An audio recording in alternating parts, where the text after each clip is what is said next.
12 октябр президенти ҷумҳурии Тоҷикистон пешвои миллат муҳтарам Эмомалӣ Раҳмон дар доираи сафари корӣ дар вилояти мухтори Кӯҳистони Бадахшон дар ноҳияи Рошқалъа бо роҳбарон ва фаъолони ноҳия мулоқоти самимӣ доир намуданд.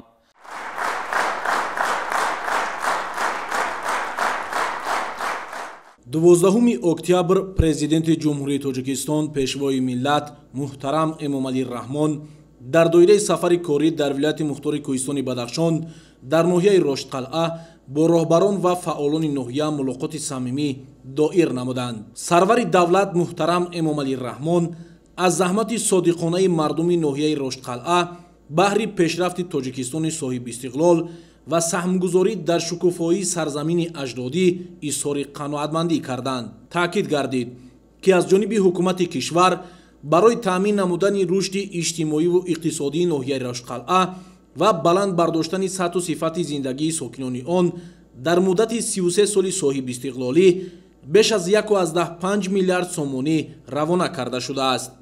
ғайр аз ин то имрӯз дар ҳудуди ноҳия 10 лоиҳаи сармоягузории давлатӣ ба маблағи 62 миллион сомонӣ амалӣ гардидааст. Президенти кишвар таъкид намуданд, ки ҳамаи талошҳои ҳукумат дар доираи лоиҳаҳои амалӣ гардида ба самти сохтмону муҷаҳҳазгардонии мактабҳо, дастрас гардонидану баландбардоштани сифати хизматрасониҳои тиббӣ, нигоҳдории роҳҳо, бо барқ таъмин намудани деҳаҳо, дастгирии гурӯҳҳои осебпазири аҳолӣ ва хоҷагиҳои кишоварзӣ, инчунин пешгирӣ кардани офатҳои табиӣ равона карда шудааст. Аз ҷумла зикр карда шуд, ки барномаи рушди иҷтимоиву иқтисодии ноҳияи Рошқалъа барои солҳои 2021-2025 бо мақсади ҳалли мушкилоту масъалаҳои иҷтимоӣ ва баланд бардоштани сатҳи некуаҳволии сокинон амалӣ гардида истодааст. Сарвари давлат дар робита ба вазъи мураккаби сиёсӣ ва иқтисодӣ дар ҷаҳон таваҷҷӯҳи иштирокдорони мулоқотро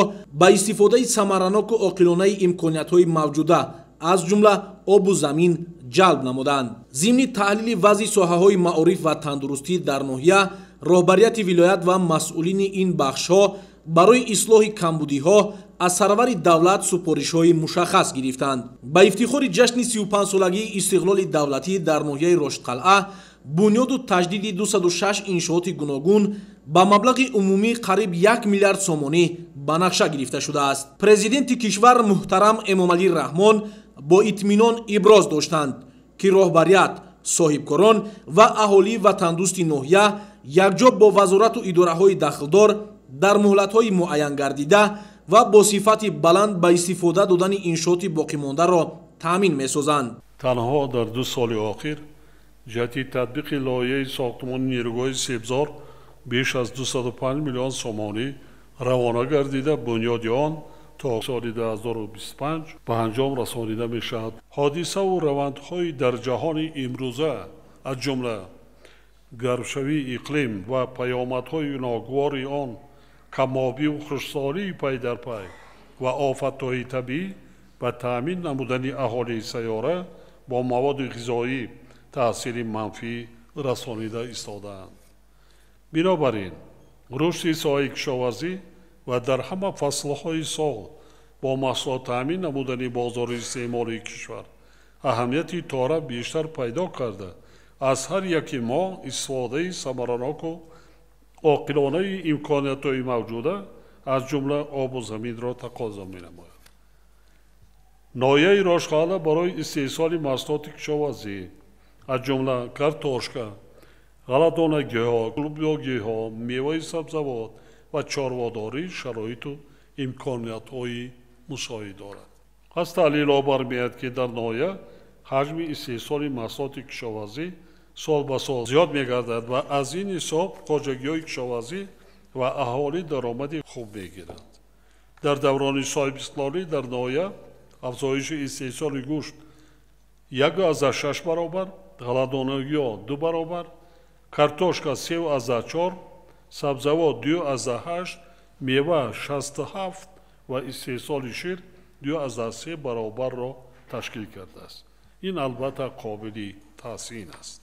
роҳбарону мутахассисон, хоҷагиҳои деҳқонӣ ва тамоми сокинони ноҳияро зарур аст, ки раванди афзоиши ҳаҷми истеҳсоли маҳсулотро минбаъд низ идома дода аз шароити بهترینه که در ناحیه وجود دارد از جمله آب و زمین ثمرناک و عاقلانه استفاده برد. در ناحیه رشدخانه حجم استحصال محصولات صنعتی نیز منتظم افزایش یافته از 2.6 میلیون سومانی سال 2000 به 4.4 میلیون سومانی در سال 2023 رسیده است که یعنی قریب 2 برابر زیاد شده است.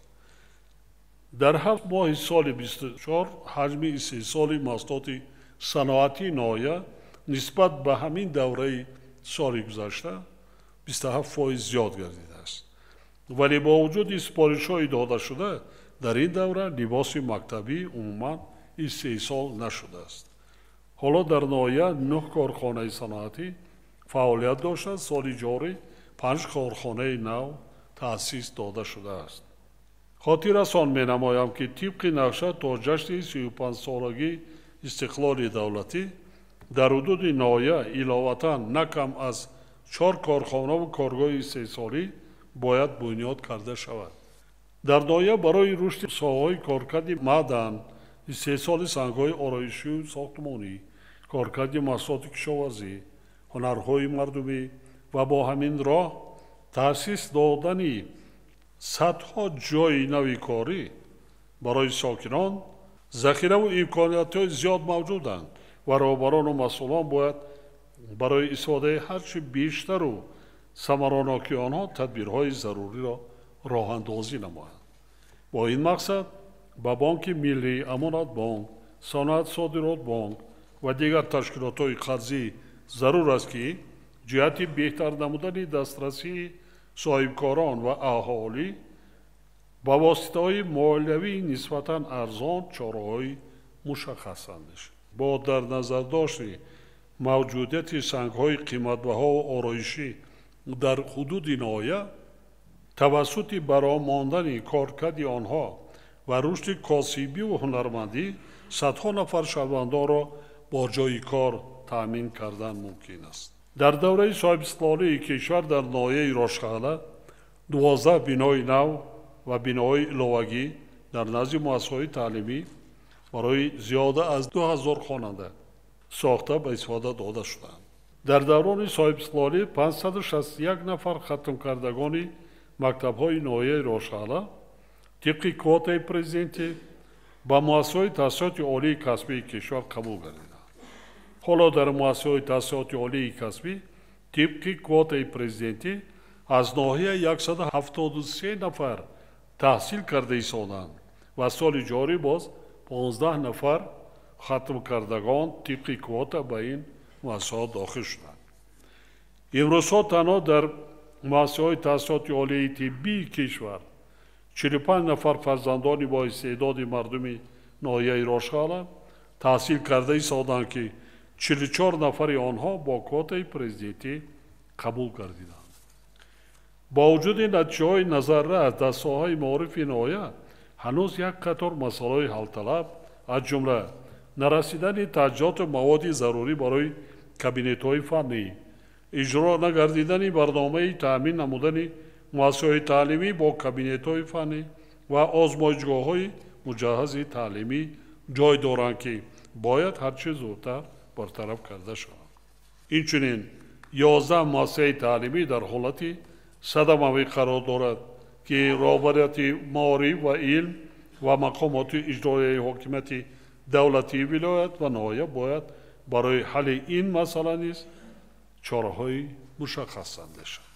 همچنین رهبریت ناحیه و مسئولین ساحه تندرستی را ضرور است که به مسئله استفاده مقصدناک مبلغ‌های جدا گردیده تجهیزات طبی و باز هم بهتر نمودن زمینه مادی و تکنیکی مؤسسات توجه بیشتر ظاهر نموده دسترسی خدمت‌رسانی‌های طبی را به ساکنان ناحیه تامین نماید.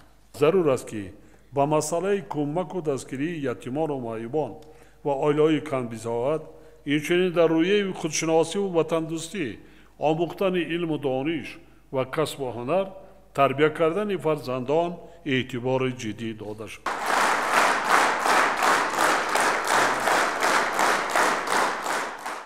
درود و سلامی به پایان جناب عالی، ایراننمای خلق تاجیک، کاروانسالار وحدت ملی، پیشوای معظم ملت، من علیداد و قربان سلطان، محصل مکتب میانه، برنده جایزه افتخاری دور جمهوری آزمون فروغ صبح دانایی کتاب است.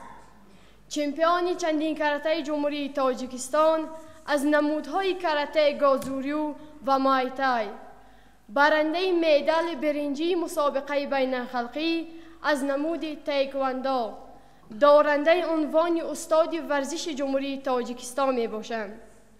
پیشوای معظم ملت، برایم این روز بهترین لحظه زندگی من است، زیرا امکان پیدا کردم تا در رو برو با سرور محبوب کشورم سخنرانی می نمایم. ما در خانه 5 نفر هستیم و شعار خانوادگی ما سخنان پرمحتوای شما جناب عالی، عقل سالم در جسم سالم است. 2 برادر از خودم کلانتر عین زمان دانشجو بوده، همه فرزندان با پدرمان دارندگان عنوان استاد ورزش جمهوری تاجیکستان می باشیم. خود را خوشبخت می حسابم که زیر هدایت ها و دستگیرهای پدرانه شما امکان دارم دانش و مهارت و استعدادم را برابر بچه های امثالم در میدان های حرب و ضرب و علم و دانش در معرض امتحان قرار بدم. تشکیل و برگزار نمودن آزمون های مختلف زمینه واقعی پدید آمدن استعدادهای نو و نو میان قشرهای گوناگون جامعه گردیده، غمخواری و دستگیری شما از ورزشگران باعث افتخار است. غالبیت ورزشگران ما در المپیاد امسال شهادت آن است که ما ملت غیور و شجاع، وطن دوست و وطن پرور بوده اجگانه می‌گذاریم که پرچم ملت ما از آسمان ها بر زمین فرود آید. از این خاطر من از نام خودم و از نام همه جوان دختران ناحیه شما را باور میکنانم که ما در کجایی یا در کدام جاده که نباشیم همیشه تحت هدایت های پدرانه شما کار و فعالیت کرده بر آبادی وطن عزیز خویش و بلند برداشتن ناموس و افتخار ملت خود در عرصه های گوناگون زندگی سعی و تلاش خواهیم نمود. در فرجام سخنم فرزندانه تمنایت میکنم: الا الا ای پیشوایی ملتی عالی تباری ما، الا ای در همه اندوه و سختی غمگساری ما، الها الها هر کجا باشی خدا باشد مددگارت، خدا در هر کجا باشد انیس و یاور و یارت، تو باشی و بهاری بخت تاجیک گلفشان باشد، تو باشی و بهاری بخت تاجیک گلفشان باشد، کنارت تاجیکستانی عزیزی ما امان باشد، امان باشد. از توجهتان جهانی سپاس. پیشوای معظم ملت.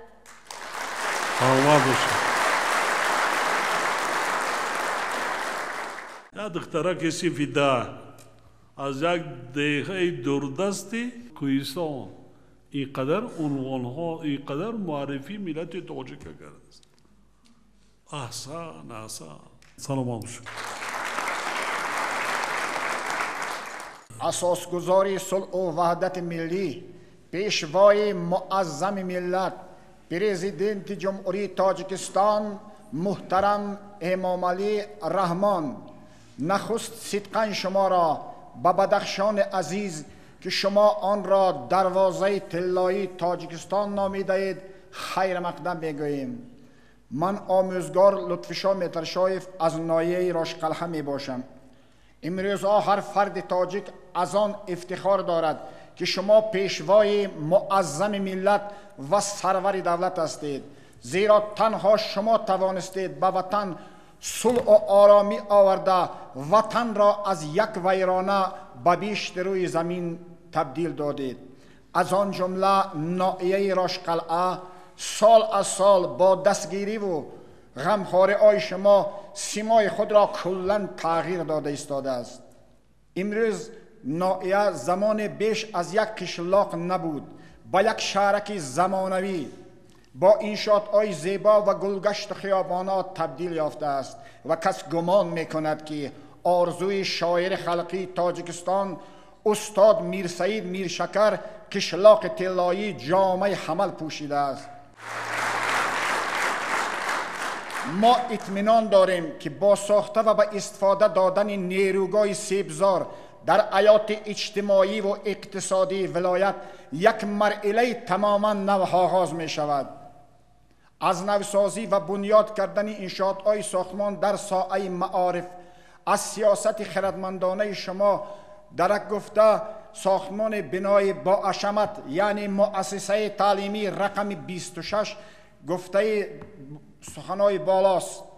سخنرانی شما جناب عالی امسال در روز دانش باعث باز بلند گردیدن رویه ما آموزگاران و خوانندگان گردیده، مسئولیت ما آموزگاران را در نزد خلق و دولت دوچند زیاد کرد، زیرا شما به آموزگار و استاد احترام بلند قائل هستید و همیشه میکوشید تا ساحه معارف در جامعه یکی از ساحه‌های کلیدی باشد. دستور شما عاید پیشنهاد کردن لایحه قانون مخصوص دایر به بلند برداشتن مقام و منزلت آموزگار سر وقتی بوده کادرهای جوان و صاحب استعداد بسیارتر به کار آموزگاری جلب می نماید. ما آموزگاران در برابر غمخواری شما وعده میدیم که همیشه در تعلیم و تربیه نسل نورس در رویه وطن و وطنداری و خودشناسی و خودآگاهی نقش سازنده داشته باشیم. در فرجام سخنم به شما دعا میکنم که همیشه در پناه خداوند بزرگ باشید تا باشد که ملت تاجیک در سایه دولت شما عمر به شادی و خرسندی و امن و امانی را سپری نماید. پیشوای محبوب فیض پرور ملت، اساسگذار دولتداری نوین تاجیک. سلامت باشید، سلامت باشید. اگر خواهیم ما دولت صاحب سلطه باشیم در خریطه زمین و در تمام سازمان‌های بین‌المللی ما را احترام گذارند همچون کشوری صاحب سلطه، این رشد میکند، ترقی میکند دولت در زمانی که ساحه پیشرفته علم و معارف دارد، ملتش باسواد است، مردمش سواد دارد. دولتی رشد میکند که آموزگارای کسبی سطحی بلند دارد، ملتی صاحب معرفت دارد. با امیدی هیچ کس نشوید. وطن ما خودمان آباد میکنیم، خودمان. هیچ کس آمده برای ما شما خانه ما در ما را و شما را بنیاد نمیکند. در انتهای سخنرانی پیشوای ملت محترم امامعلی رحمان برای تطبیق هدف و نقشه های نیک و سازنده با ساکنان وطن دوست و سربلند ناحیه راشدقلعه برای کار و سرفرازی آرزو نمودند.